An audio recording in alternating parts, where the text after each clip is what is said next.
Here's the thing, AI, it's here and it's going to be a part of our lives, whether you want it to or not. The best thing is we need to integrate it and learn how to use it because it's an amplifier. So don't be threatened by it. Figure out ways that it can do more for you so you can do more for others. Good morning, good evening, good afternoon, wherever you are or wherever you're watching from. My name is Matt Pierce, host of the Visual Lounge, and we are talking about the topic of the day, the thing that I think is on everybody's mind. Can you guess? It is AI. Two little letters that mean so much to some people and have created a divide. On some people love it. Some people are really, they got trepidation against it. But you know what? Today, I think our guest is going to help us understand it a little bit better in a way that why it's important, why it fits for us, and how we can use it in ways that make sense. So let me go ahead and introduce today's guest. Our guest today, Brian Sykes, is a seasoned branding and marketing strategist with nearly 3 decades of experience enhanced by expertise in generative AI.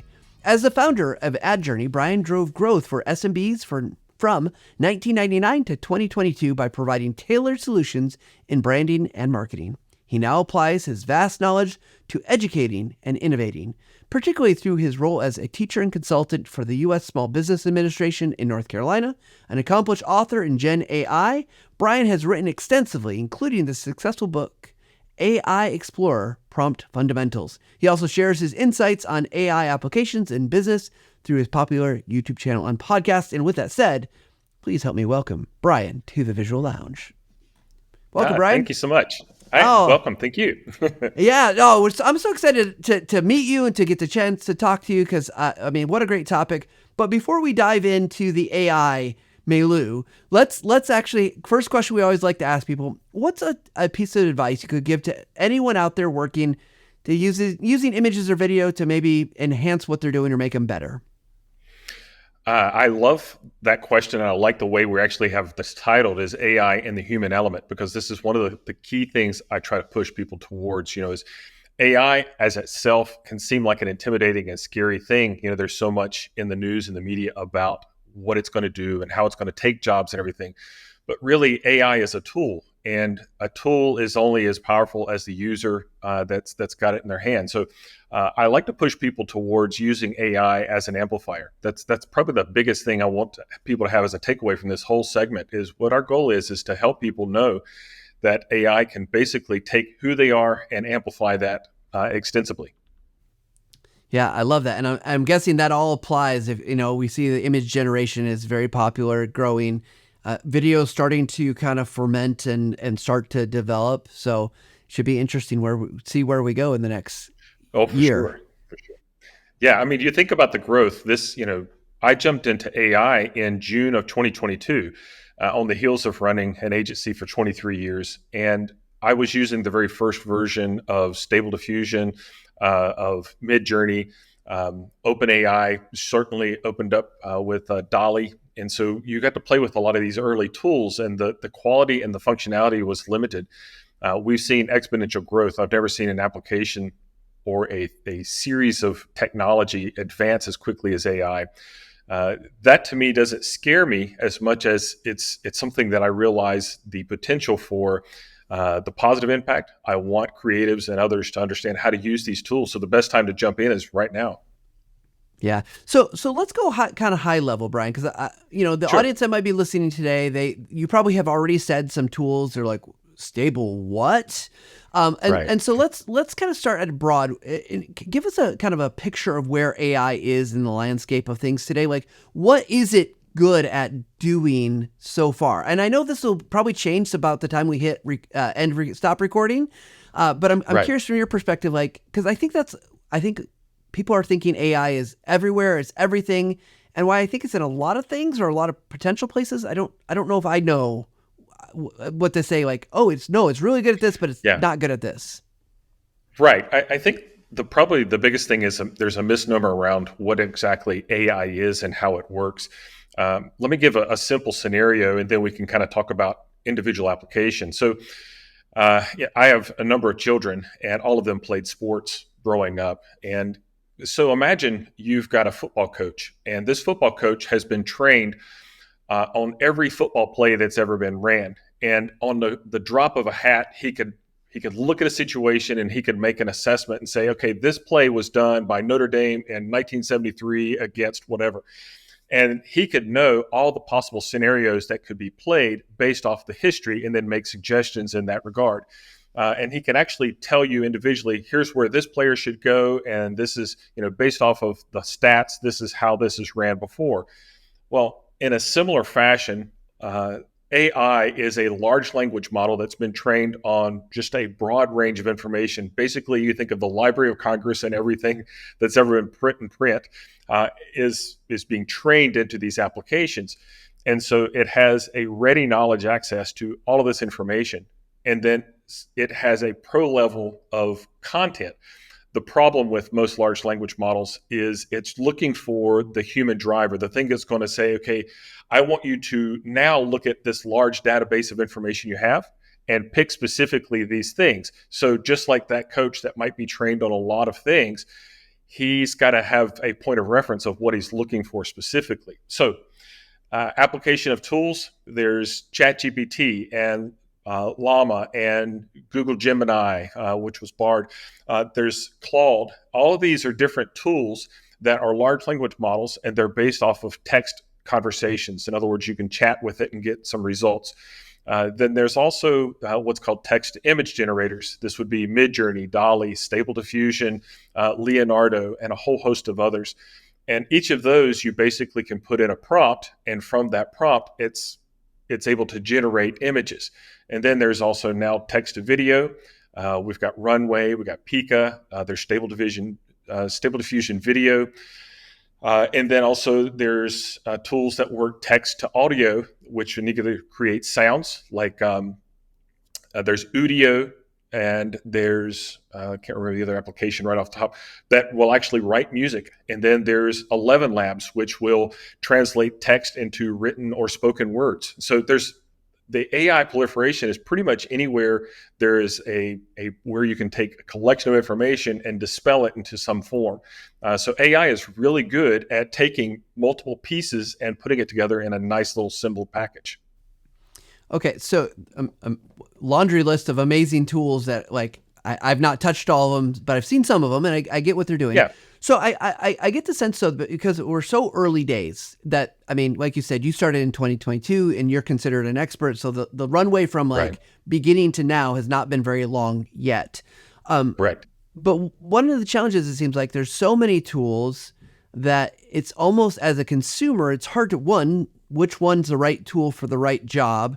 But two, it Right. feels like that there's this challenge of how do I get it to do work for me, right? Because there are still concerns, or, like everything from I can't put information in there because one, it's private or whatever. Where's it gonna end up?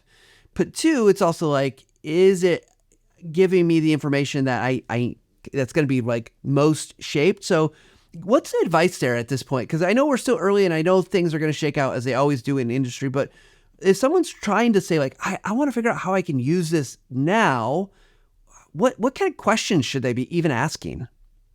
That's a great question. It depends on where you're coming at it from. Let me give you an example. Say you use PowerPoint or you're a Microsoft Excel user. Okay, so inside of that, you can say, I don't really understand how this can be practical to me. But here's the thing, is every one of the applications that's been developed from Microsoft PowerPoint or Excel, or if you're a Mac guy and you're on Keynote and Pages, the background information on how to use that tool has actually been trained into ChatGPT and these other language models.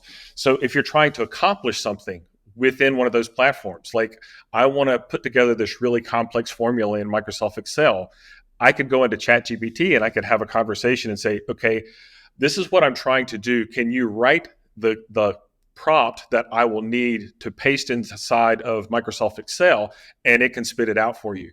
Or say you want to create a series of slides for a PowerPoint presentation, and you've already got the high level information. This is what I want to try to cover. This is the basic outline of what I'm looking for. Can you help me break this down into further detail? Actually give me a headline and the body copy that might be good to go along with this, and it'll actually help you break it down into usable format. So that's just kind of a starting point of how you could jump into AI and make it useful right away. Yeah, I love that because that really answers my question. I think when we were prepping for this, I was saying, hey, I really want to know how to get faster, right? But it seems like get the model, the AI model to do the work to tell me what does it Right. need. Yeah, I'm actually working through. So I had a dream, literally had a dream the other night, and I woke up at 4:30 in the morning. And in the dream, it was I need to go look at my old hard drives and pull up some files. And okay, this is kind of a weird dream, but this is often my dreams will kind of motivate me to go try something. So I literally grabbed an old hard drive, and in the process, I'm digging through about four things down is a another dream that I had 4 years ago where I wrote out this long detailed thing. And in the process, it kind of inspired me. I'm like, I really should go through looking at my old projects and reimagine how I would do them today. So I've got 23 years worth of branding and marketing projects, and I can show you the entire process of what I did for Photoshop, Illustrator, InDesign, et cetera, create these things. So how would I redo them now? And so I'm actually walking through one of the projects. This one I did for Little River Golf Course or Golf and Resort back in 2008. So it's an old project. And what's fun is one of the parts of this thing is I have a picture of a golf course. This is actually one of the driving ranges. And that driving range back in the 1920s and 30s was actually a horse farm where they raced championship racehorses. So what's cool is I was able to superimpose back in 2008 this ghost image of a horse track right on top of the modern day picture. So walking through this, how would I do it today? Well, I'm writing the article right now. I could go into Midjourney and I could prompt to create an image of a 1920s racetrack where you're on the track looking straight ahead, the horse is coming straight at you. And then with the details of my prompt, I've created these really amazing images that just blow me away. It took me hours to try to find images like that back in 2008, and I created them in a matter of 3 minutes. Wow. Yeah, that's super cool. What a great like logic step of like what did we do literally over a decade ago, and now how would we do it, and how could we get faster? So I Right. love Or that. even what do we do right now if you're not using AI? And so this is what I'm, showing how I did it back then actually is practical because it's the same way people have been doing it.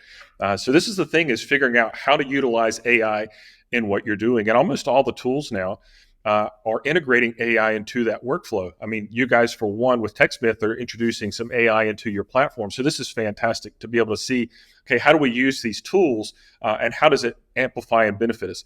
Microsoft introduced the Copilot. Adobe has Firefly that's integrated into Photoshop that's going to have inside of Premiere that's used in Adobe. I just lost it. But they've got multiple tools that Adobe is going to be using Firefly with. And so this is the fun thing is all these applications are coming up with ways to use it. The thing is it's like one of those little plugins. If you don't know how to use it, it's just going to be stuck over to the side as one of those, almost like a Photoshop filter you never played with.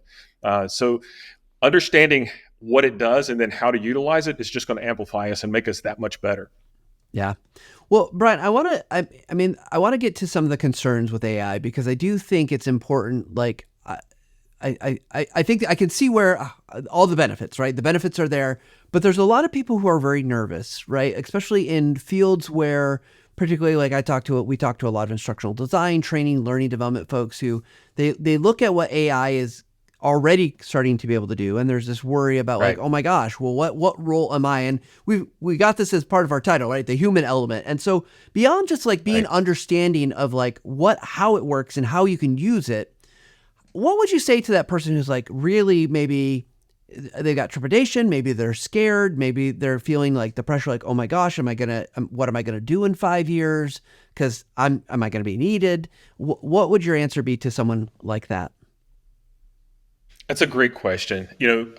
With every technological disruption, there is change, and we can't avoid the change. When you go through the history of technology, you think of the camera. Right now, as we're talking, I'm actually recording myself through my smartphone. And what's amazing is you think about just the smartphone. Think of all the applications and the tools that have been disrupted because we now have smartphones, whether it's an iPhone or an Android, it doesn't really matter. But on my phone now, I use Maps. I no longer pull up a Rand McNally map in order to find my way around. I can do it all from maps on Google or Apple.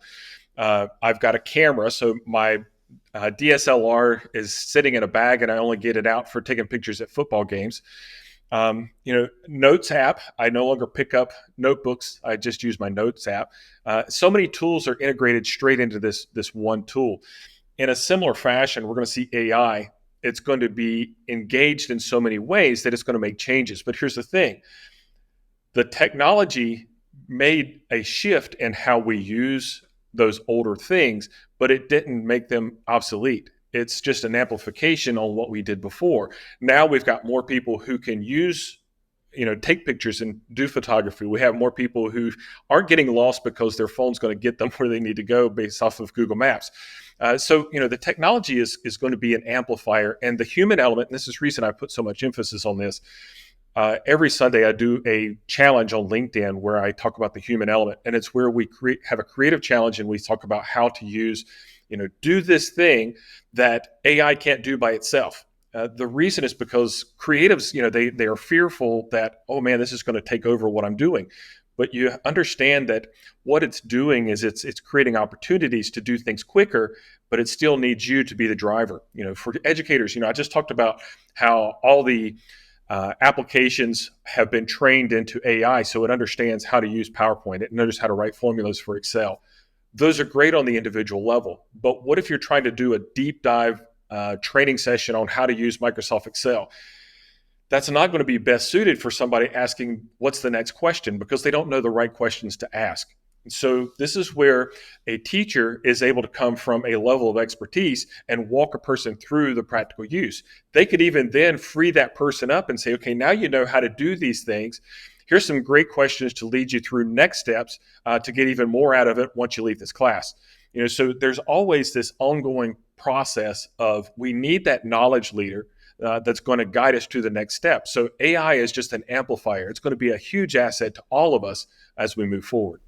Yeah. Well, I love that perspective and approach. And I think that makes a lot of sense, that, the questions and still having expertise is going to outweigh, the model. You're going to know things that it just maybe doesn't know or can't know yet. I was just going to say that one of the things I think is fascinating, that going back to the idea, the knowledge is required. Again, it's such a simple statement, but, we raise kids, and if we're parents, and, there's this little human being that can do so many things. But that human being is limited by the knowledge that they have. And so sometimes parents can get frustrated because the kid's acting like a kid. We talk about this as sometimes my wife and I do. Well, they don't know better yet, so they only work from the framework of which they know. So in a similar fashion, this is kind of like an individual who's coming to a new technology or a new bit of information, or the technology itself. It has no framework with which to work. So again, like if you're trying to learn something, I only know to ask it the questions related to what I'm trying to accomplish. In other words, Microsoft Excel, I want it to write a prompt to accomplish this specific thing. But a person who's used Microsoft Excel extensively and they teach on it on a regular basis, they'll know all the other possibilities that I haven't even considered yet. And so this is the beauty of working with AI. As a teacher, is we can use it as ways to show other people, new ways to do things and fresh ways from an outside knowledge-based perspective. Yeah, for sure. Okay, one more, and this might be a tough question, and I apologize if it's something like, nope, not touching that one. That's fine. The other big concern I hear from people, kind of generally with AI, is the copyright issue, right? Where AI is ingesting kind of all the language model, and it assumes it's ingesting all this knowledge, and obviously, I think there's a lot of legal stuff that needs to be resolved and how that all works, and I don't necessarily want to go on that side of it, but I guess for people now, what gives confidence to the fact that, I should be okay using this, or maybe I shouldn't? Or is there kind of always a gray area, right? There's always a gray area. I think the biggest thing we run into is how to define what is copyright and what's been created. When I sit to create an image inside of MidJourney, now MidJourney has been trained on millions of images, but I can run the exact same prompt 100 times, and all 100 times it's going to create a brand new image. Now, the image is based off of a million different tidbits that's referenced in it and creating the image. And then one of the things about copyright is style is not a copyrightable thing. You're looking at the only thing it comes in with a problem is if you create something in the style of someone and then try to pass it off as theirs. So in other words, if I created a render and it was supposed to be a Picasso style doodle, I printed on some kind of archival paper and then try to sell it as a Picasso painting, that's where I really think there's an issue. When it comes to artists and designers using AI, it's an asset developer. I don't ever consider what I create inside of one of these tools, whether it's Midjourney or Dolly or whatever. I don't see that as the finished point. 2 years ago when I was first talking about Midjourney, I said it was aptly named as Mid-Journey because it's the middle of the journey. It's not the finished result. In regards to text-based information, this is one of the things where ChatGPT, you hear about people, high school students who are using it to write their papers and things. I think the challenge with this is what you'll find is typically the AI writes very generic things, and it tends to use a lot of the same verbiage. It itself is not, while trained on a lot of things, it's not a very creative, expressive writer. It runs itself into pigeonholes. And so one of the things we have to do as a producer or creator is we have to find ways to rephrase things and make it ours. If you're just taking and having it do all the work for you, it's going to look like work that was done by AI. Now, there's nothing aside from the way it frames things, the way it states things. There's no way to look at an AI-based thing and know that it was created by AI. That there was several applications out there for the last couple of years, that were touted as you can use this and it can actually check and see whether it was written by a large language model. But what's funny is the Bible actually was flagged as being AI generated. So this is the challenge you run into, is there's nothing out there that can truly do that. But what we find is when it comes to communication, human beings, we're the ones who are gifted in this. And in order to communicate effectively, you kind of have to have an idea with feelings and emotions with a desired end result. And this is the basics of communication. With a large language model, what it tends to do is it just dumps. It kind of creates this mass of information or text, but it doesn't really get you anywhere. The more you begin looking at what the large language models are producing, it's less and less of a concern to me, simply because the quality as a whole doesn't have a lot of heart and emotion into it. It still requires the human element to bring it to the next level. Yeah. Couldn't agree more. I actually, the little bit that I've used AI, I love it as the brainstorming partner, as an idea generator. Yes. And I ask it for many, many, many iterations to see that I usually end up piecing some things together. But yeah, so I love that approach. Well, Brian, this has been super fascinating. Super excited to being able to connect with you. I'm sure there's so much more we can learn from you, but we're going to have a little fun. We're going to jump into our speed round questions. So if you're new to the show, sure. Quick questions, quick answers, all determined by the roll of the dice. We got a little video stinger here. We'll play and we'll be right back. All right, we're going to go over our dice tower. Here we go. So a 12-sided die, 12 potential questions. Are you ready, Brian? Certainly. First roll is a 2. Ooh, this is interesting. So you 2022, you switched from being in an agency to kind of focusing on AI, it sounds like. So how would you say you got to the point where you mastered this topic we're talking about today? Although, master might be too strong of a word for where we're at, but like, you obviously know a lot. You've written a book already. What's fueled that? I've been a lifelong learner. Back in 1999, not only did I launch my own business, but I became an Adobe and a Macromedia certified instructor, and I did that for 10 years. And then I've gone on to teach with the U.S. Small Business Association, North Carolina District. I love to learn. I love to dig into things. And my approach is kind of obsessive compulsive. I really do a deep dive and I explore. So you take 23 years of running a business and you basically work the clock. I get up in the morning, I drink my coffee, and I'm already at the computer, and I pretty much stay on task until late at night. And I'm a late owl and I'm an early bird, both combined. I function off a small amount of sleep. And so I'm cramming what most people would consider several days worth of work into a day, researching and exploring and learning. And so I started learning in June. By the end of September, I released my first book. I've updated it twice since. It sold over 1,000 copies. I've also produced 4 more books since then, also on the subject of AI, and I post daily. So it's something where I just deep dive in. And one of the things I found years ago is the best way to learn something is to teach it. So by the process of actually learning and turn around and teaching the things, it keeps me abreast. Wow. Now a whole bunch of us are envious about your ability to function on so little sleep, because I'm a solid 8 hours guy at least. Seven Right. to 8. So, well, awesome. Let's go ahead and jump into our next role, and we're going 2 then 1. Okay, this one's I gotta warn you. Some people have said this is a harder one.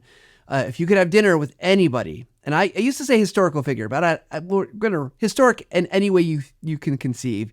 Who would you have dinner with and why? It could be living, could be past, up to you. Oh, this is a great question.